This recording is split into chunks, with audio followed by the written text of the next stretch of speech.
Hello and welcome to zoology Pathshala. आज की इस वीडियो में हम माइक्रो ऑर्गेनिज्म के बारे में पढ़ेंगे कि वो हमारे फ्रेंड कैसे हैं और वो कैसे हैं। ठीक है, माइक्रो ऑर्गेनिज्म क्या होते हैं? Micro organism are tiny living organism that can not be seen with the naked eyes, they can only be observed under a microscope. Micro organism वो टाइनी ऑर्गेनिज्म हैं जिनको हम सिर्फ ऐसे ही आंखों से ही नहीं देख सकते, उनको हमें माइक्रोस्कोप के अंदर ही कि देखा जा सकता है। ठीक है, microorganisms exist in various forms such as bacteria, viruses, fungi, protozoa, and algae. They are found in soil, water, air, and even inside the human body. अब वो क्या कह रहे हैं कि माइक्रो ऑर्गेनिज्म जो हैं वो अलग अलग फॉर्म्स में एग्जिस्ट करते हैं, कि डिफरेंट डिफरेंट टाइप्स के माइक्रो ऑर्गेनिज्म पाए जाते हैं। ठीक है, जिसमें हमारे क्या क्या आ गए, जो हमारे बैक्टीरियाज हैं, जो भी वायरसेस हैं, जो फंजाई हैं, या जो भी प्रोटोजोआ और एल्गीज हैं, वो सारे हमारे माइक्रो ऑर्गेनिज्म में आ गए। अब ये कहाँ कहाँ पाए जाते हैं? ये सॉइल में भी पाया जा सकता है, वाटर में भी, एयर में भी, और हमारी ह्यूमन बॉडी के अंदर भी कुछ माइक्रो ऑर्गेनिज्म लाइक बैक्टीरियाज या फिर कोई भी वायरस हमारी बॉडी में बाहर से एंटर हो जाए तो ऐसी भी चीज़ें हमारी बॉडी में पाई जाती हैं। ठीक है, माइक्रो ऑर्गेनिज्म भी पाए जाते हैं। ये कुछ आपको स्ट्रक्चर्स दे रखे हैं कि हर माइक्रो ऑर्गेनिज्म का कैसे टाइप का स्ट्रक्चर होगा। वायरस का आप देख सकते हैं। ठीक है, कोविड-19 अभी जैसे हमारा वायरस चला था, और बैक्टीरिया जैसे हमारे कर्ड में लैक्टोबैसिलस बैक्टीरियाज होते हैं। ठीक है, प्रोटिस्ट का, यूग्लिना वगैरह का आप जानते ही हैं, फंजाई और एल्गी हमारे। ठीक है, अब वो क्या कह रहे हैं? Micro organism can be both useful friends and harmful foes to human, plants and animals. अब ये जहाँ हमारे लिए यूज़फुल हैं वहीं हमारे लिए ये हार्मफुल भी हैं कहीं ना कहीं, और साथ साथ में ये प्लांट्स के लिए, एनिमल्स के लिए भी यूज़फुल और हार्मफुल दोनों टाइप की एडवांटेज और डिसएडवांटेज रखते हैं। ठीक है, अब माइक्रो ऑर्गेनिज्म एज फ्रेंड्स अगर हम देखें तो micro organism play a vital role in various aspects of our lives.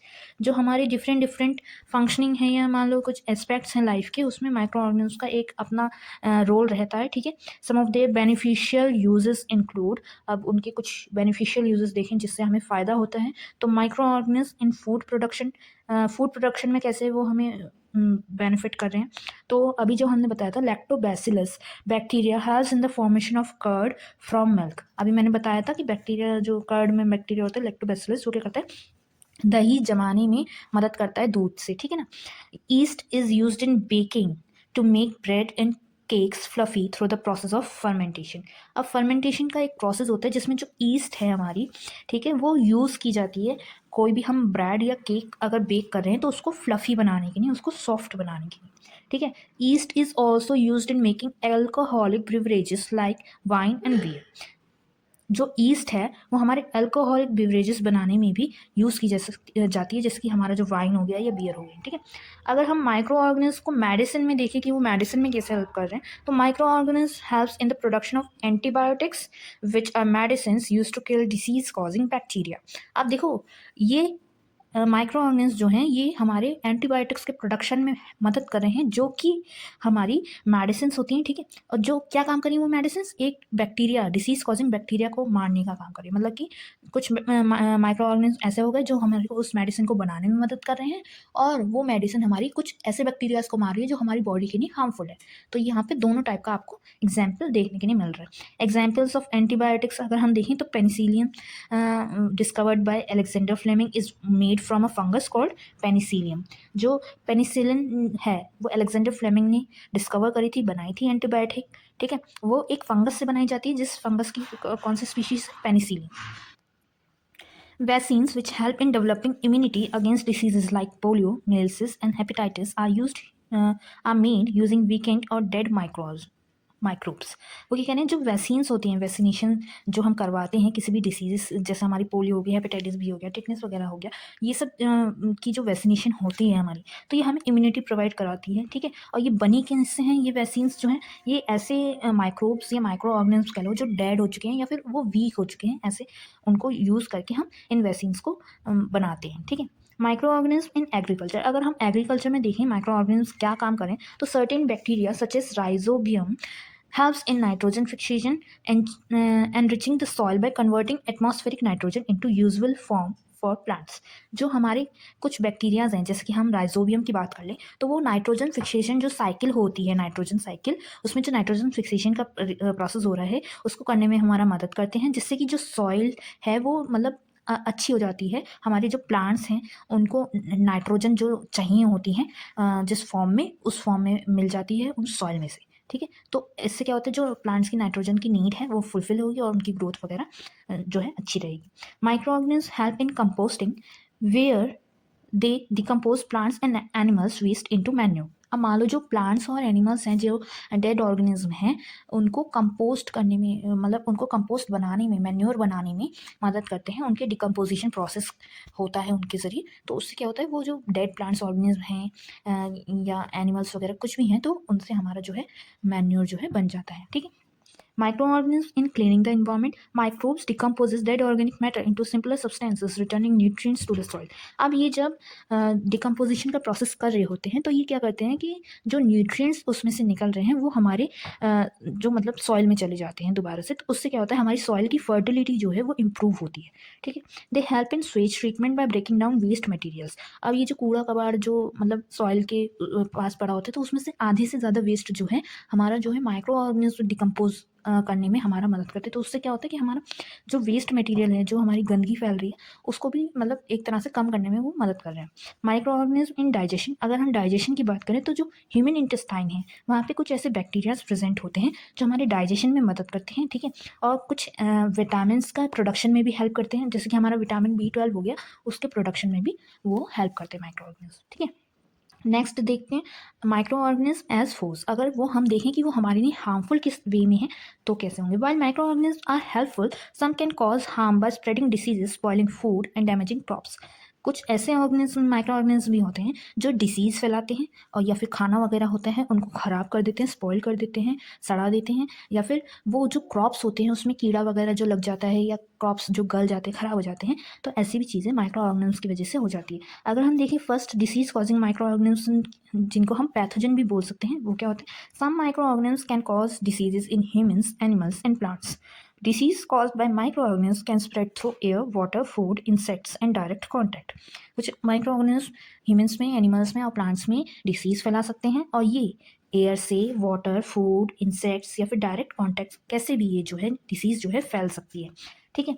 अब अगर हम देखें ह्यूमन डिसीजेस जो हमारे माइक्रो ऑर्गेनिज्म कॉज करते हैं, या फिर उनका कौन सा पॉजिटिव माइक्रो ऑर्गेनिज्म है, ठीक है, उनका मोड ऑफ ट्रांसमिशन क्या है और उनका प्रिवेंशन क्या हो सकता है, तो वो हमारे यहाँ पे है। जैसे मान लो हमारा ट्यूबरकुलोसिस है, वो हमारा माइकोबैक्टीरियम ट्यूबरकुलोसिस एक टाइप का बैक्टीरिया होता है, उससे होता है। इसका मोड ऑफ ट्रांसमिशन जो है वो एयर है, एयर के ज़रिए फैलता है। अगर हम इसका प्रिवेंशन देखें तो हमारा वैक्सीनेशन करवाना ज़रूरी है, और हाइजीन मेंटेन करना हमारा ज़रूरी रहता है। सेकेंड हमारी डिसीज़ है कोलेरा। कोलेरा में क्या है, वो विब्रो कोलेरी नाम का एक बैक्टीरिया है, उससे होता है। ये कंटामिनेटेड फूड और वाटर की वजह से फैलता है। इसमें हमें क्लीन वाटर ड्रिंकिंग का ध्यान रखना चाहिए, और सैनिटेशन का हमें ध्यान रखना चाहिए। मलेरिया की अगर हम बात करें तो वो प्लाज्मोडियम से होता है, जो एक टाइप का प्रोटोजोआ है। ये मॉस्किटो बाइट, मच्छरों के काटने से होता है, वो भी फीमेल मॉस्किटो ओनली, ओके। और इसमें क्या है, हमारे जो मॉस्किटो कंट्रोल है, मॉस्किटो नेट्स हैं, इन सब चीज़ों पे हमें ध्यान देना पड़ता है, और वैक्सीनेशन वगैरह तो ज़रूरी है ही। Common cold virus, common cold जो है हमारा एक वायरस की वजह से होता है, ठीक है। ये हमारे एयर के ज़रिए या फिर कांटेक्ट, जो किसी दूसरे पर्सन के कांटेक्ट में अगर हम आएंगे तो उससे भी हो सकता है। इसमें हमारी पर्सनल हाइजीन और मास्क वगैरह हमारे प्रिवेंशन कर सकते हैं। कोविड-19 जो था हमारा, वो एक कोरोना वायरस नाम का वायरस था, ठीक है। वो एयर के ज़रिए फैल रहा था और कांटेक्ट के ज़रिए फैल रहा था। इसमें भी हमारी वैक्सीनेशन और हाइजीन जो है हमें प्रिवेंट करने में मदद कर रही थी। अगर हम एनिमल डिसीजेज देख लें जो हमारी माइक्रो ऑर्गेनिज्म की वजह से होती हैं, तो anthrax in cattle is caused by bacillus anthracis. जो एंथ्रेक्स नाम की डिसीज़ है जो कैटल्स में होती है, वो बैसिलस एंथ्रेसिस से होती है, जो एक टाइप का बैक्टीरिया है। या फिर हम दूसरा देखें तो foot and mouth diseases in cattle is caused by a virus. एक वायरस से होने वाली डिसीज़ है, जिसमें उनके फुट जो है या फिर माउथ जो है उसमें जो है डिसीज़ हो जाती है, ठीक है। प्लांट्स डिसीजेज अगर देख लें हम जो माइक्रो ऑर्गेनिज्म कॉज करते हैं, तो रस्ट ऑफ वीट जो पुसीनिया नाम की एक फंगस होती है उससे होती है। इसमें जो वीट का प्लांट होता है वो अफेक्ट करती है। सिट्रस कैंकर की बात करें तो वो ज़ैंथोमोनस बैक्टीरिया नाम के बैक्टीरिया से होती है। ये सिट्रस फ्रूट्स जो होते हैं उसमें हमारे उन प्लांट्स को अफेक्ट करती है। अगर हम येलो वेन मोज़ेक की बात करें तो ये एक टाइप का वायरस होता है, ठीक है। और ये भिंडी या फिर लेडी फिंगर या फिर ओकरा जिसे बोलते हैं उसको अफेक्ट करती है। ठीक है। अगर हम फूड स्पॉइलेज की बात करें तो micro organism grow on food cause spoilage, bad odour, discolouration and sour taste. जो फूड होता है वो सड़ जाए या उसमें से अजीब सी स्मेल आने लगे, डिस्कलरेशन हो जाए, उसका कलर चेंज हो जाए या फिर उसका टेस्ट चेंज हो जाए, तो वो भी हमारा माइक्रो ऑर्गेनिज्म की वजह से होता है। Consuming spoiled food can cause food poisoning. अगर हम ऐसा खाना खा लेते हैं तो उससे हमें फूड पॉइजनिंग होने का भी खतरा रहता है। प्रिवेंशन ऑफ फूड स्पॉइलेज, अगर हम प्रिवेंट करना चाहें अपना फूड खराब होने से तो कैसे कर सकते हैं? Refrigeration slows down microbial growth. अगर हम उनको रेफ्रिजरेट कर दें तो माइक्रोबियल ग्रोथ उसमें स्लो डाउन हो जाती है। वो जहाँ 1 घंटे में खराब होने वाला था, 1 दिन में खराब होने वाला था, तो उसकी लाइफ थोड़ी बढ़ जाएगी। Drying removes moisture needed for microbes to survive. Microbes जो होंगे, माइक्रो ऑर्गेनिज्म जो होंगे, वो मॉइस्चर में जो है ग्रो करते हैं। तो अगर हम फूड को ड्राई करके रख लेंगे तो उससे जो है वो मॉइस्चर उनको नहीं मिल पाएगा जिससे वो सर्वाइव कर पाए। सॉल्टिंग एंड शुगरिंग, सॉल्टिंग करके या शुगरिंग करके भी हम उनको प्रिवेंट कर सकते हैं अपने फूड को। Pasteurisation, heating milk to kill harmful bacteria. Louis Pasteur developed this technique. जो हम दूध को उबालते हैं वो इसी वजह से करते हैं कि उसमें जो हार्मफुल बैक्टीरियाज हैं वो जो है कि मर जाएँ, वो निकल जाएँ, जिससे कि हमारा दूध जो है वो चल जाए, ठीक है, वो फटे ना। ये पास्चराइजेशन कहलाता है। इसको डेवलप करने वाले जो हमारे साइंटिस्ट थे वो हमारे थे लुइस पास्चर, ठीक है। प्रिजर्वेटिव्स का हम यूज़ कर सकते हैं, जैसे हमारा विनेगर हो गया, सॉल्ट हो गया, या फिर कोई भी केमिकल हमारा सोडियम बेनोजेट, ये तो कोई इतना ज़्यादा नहीं मिलेगा आपको, ये भी माइक्रोबियल ग्रोथ को प्रिवेंट करते हैं, ठीक है।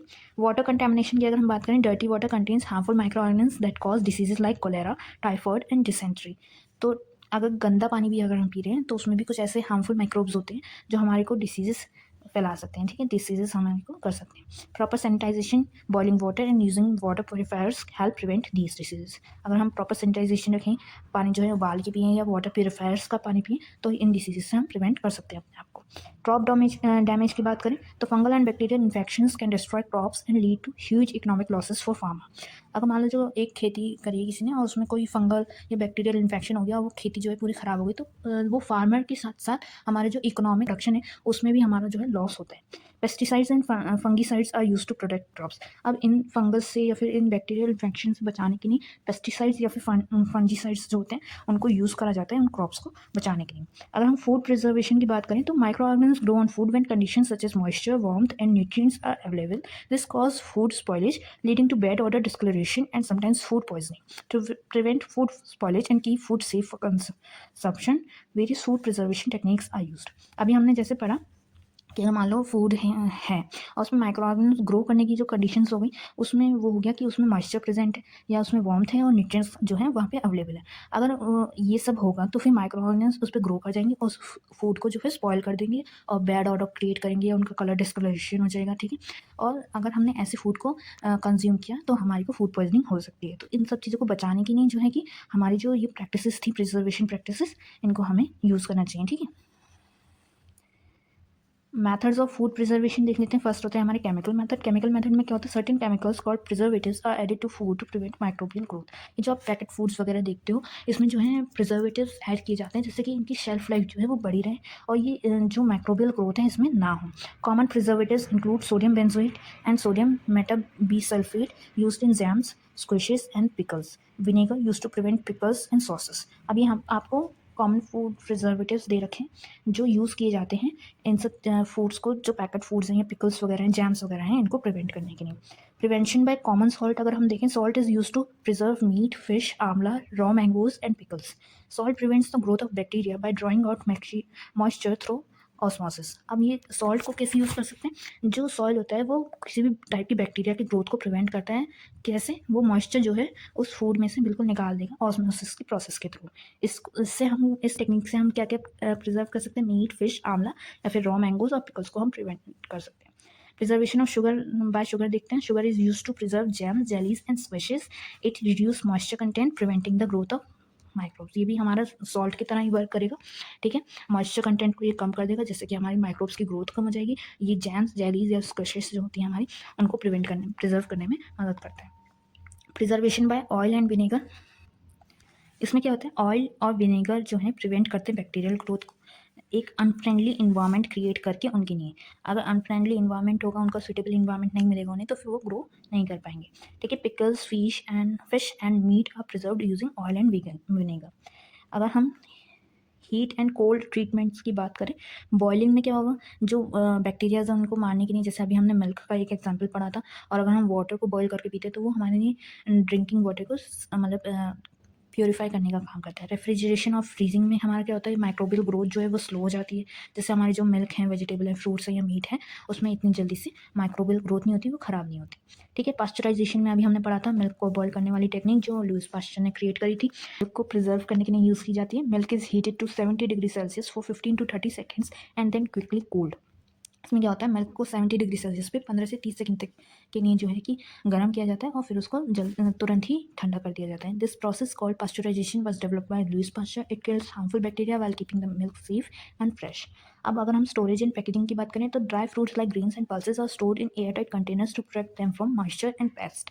जो ड्राई फ्रूट्स होते हैं, जैसे कि हमारी दाल हो गई या फिर ग्रेन्स हो गए, हमारे जो अनाज वगैरह हो गए, वो हमारे एयर टाइट कंटेनर्स में रखे जाते हैं जिसमें उनमें मॉइस्चर ना हो और पेस्ट भी उनमें ना लगे। ठीक है, vacuum sealed and air tight packaging helps preserve food by preventing microbial contamination. जो माइक्रोबियल कंटेमिनेशन है, माइक्रोब्स का उनमें एंट्री या मान लो उनकी वजह से डिसीज होना, तो वो चीज़ ये प्रिवेंट करता है।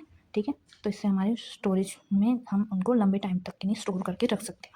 अगर हम आज के टॉपिक का कंक्लूजन देखें तो micro organism have both positive and negative impacts on our lives. While they are used in food production, medicine, and agriculture, some microorganisms cause diseases and spoil food.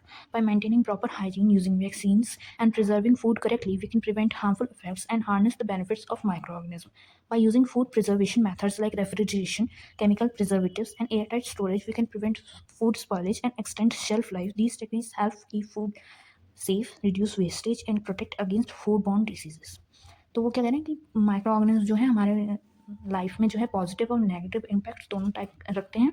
ठीक है, जहाँ माइक्रो ऑर्गेनिज्म हमारे food production, medicine या फिर agriculture में काम में आ रहे हैं, वहीं वो कुछ टाइप के डिसीजेस और हमारे फूड को ख़राब करने का काम भी करते हैं। अगर हम प्रॉपर हाइजीन मेंटेन करें, वैक्सीन्स लें और जो फूड है उसको अच्छी तरह से प्रॉपर वे में प्रिजर्व करके रखें, तो हम जो इनके हार्मफुल इफेक्ट्स हैं या फिर जो भी हमारा डिसीजेस कॉज हो रही हैं उनसे हम बच सकते हैं, प्रिवेंट कर सकते हैं, और जो इसके बेनिफिट्स हैं उनको बढ़ा सकते हैं।